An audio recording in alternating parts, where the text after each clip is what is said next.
Hello, this is Pro Life Indeed. So I just wanted to talk to you today about fundamentally why are some people rich and some people poor, and then how does that relate to the abortion issue, and how does that really add up, and what does it mean for pro-life people? Um, so I'm going to draw a lot from Robert Kiyosaki. He wrote one of the most popular finance books of all time. I think the most popular, Rich Dad Poor Dad, in 1997. Personally, I think my most favorite book of his that he's done is actually Success Stories, which came out a few years later and was about people who kind of followed the Rich Dad Poor Dad advice and then kind of applied it successfully in the real world, who became investors and considerably improved their position in life by taking that advice. Uh, so, why are some people rich and some people poor? Fundamentally, there are four different ways of making money. You can be an employee, someone who exchanges his labor for currency. You can be self-employed, someone who owns his own business and just has himself working at it. You can be a business owner, someone who owns a business and has others working for him. Or you can be an investor, someone who just puts in resources, puts in some kind of capital, and then gets a return on what he's put in. So those are the four different ways of making money. And of course, there's a lot of variation within each category. Um, Employee is the most popular and the worst choice, actually. Um, Obviously, for some people, they don't have the option to become investors right off the bat, and becoming self employed can be quite a challenge on its own.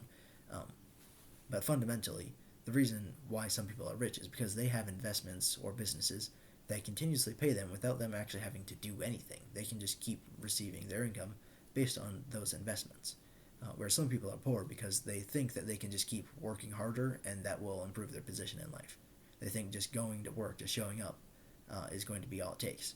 The problem with being an employee is that it's a very popular choice. A lot of people want to be employees.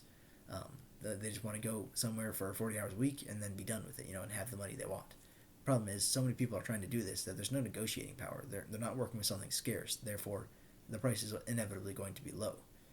Self-employed is a little different. You can see some self-employed people who are very successful. Certain electricians, plumbers, doctors. They have their own practice. Their own business, and they work for themselves and can make quite a bit of money doing so. Some self-employed people are broke. They don't make very much doing it, and they kind of need to consider what industry they're in and how they can kind of improve their position. Um, but kind of the fundamental way some people are rich, not just living in the middle, is by being an investor. If you own things that continuously pay you without having to do work, that is the way that you get rich. Now, obviously, not everyone can be an investor because work still needs to get done.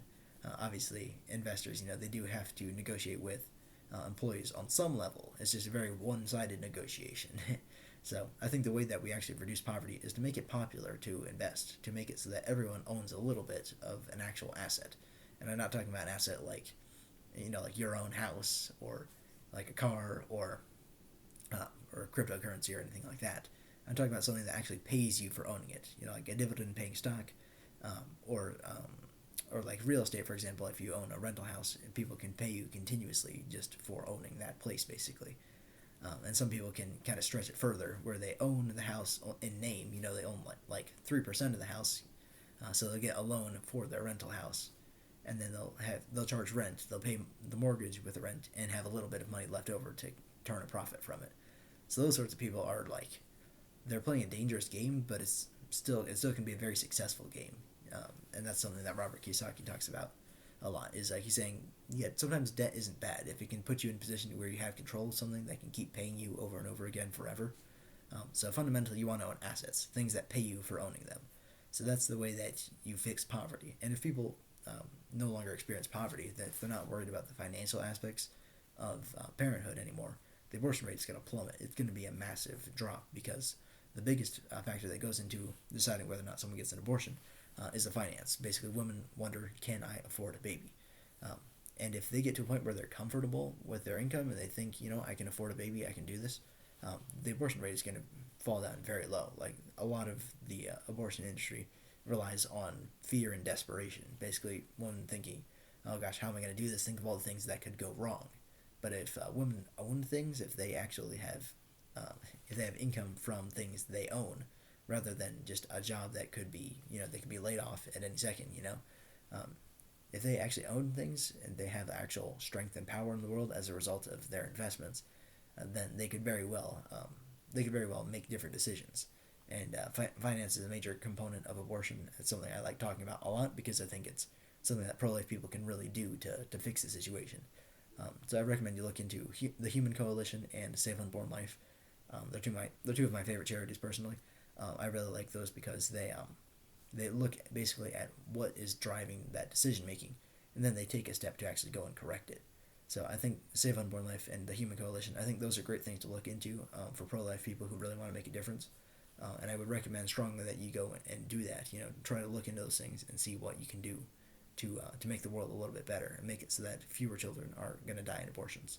Um, and then of course financial education. That's something where if you can fix poverty, I think it'll do wonders for the abortion rate as well. It'll vastly lower the abortion rate.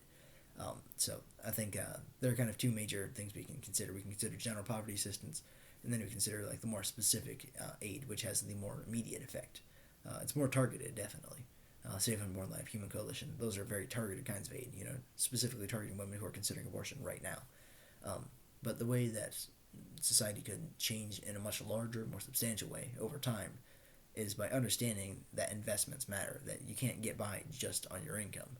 It's a very reckless and dangerous thing to do to try to rely exclusively on your labor, because labor is only one piece of the economy. It's only one small piece of it. There's a lot more to it than just labor. Um, so hopefully this has been somewhat educational. I recommend looking into Robert Kiyosaki. I think he's an interesting guy too. He's got some neat stuff to say, and he's had quite a few books written. So I think he's a neat guy to look into. And you definitely should read some of his books.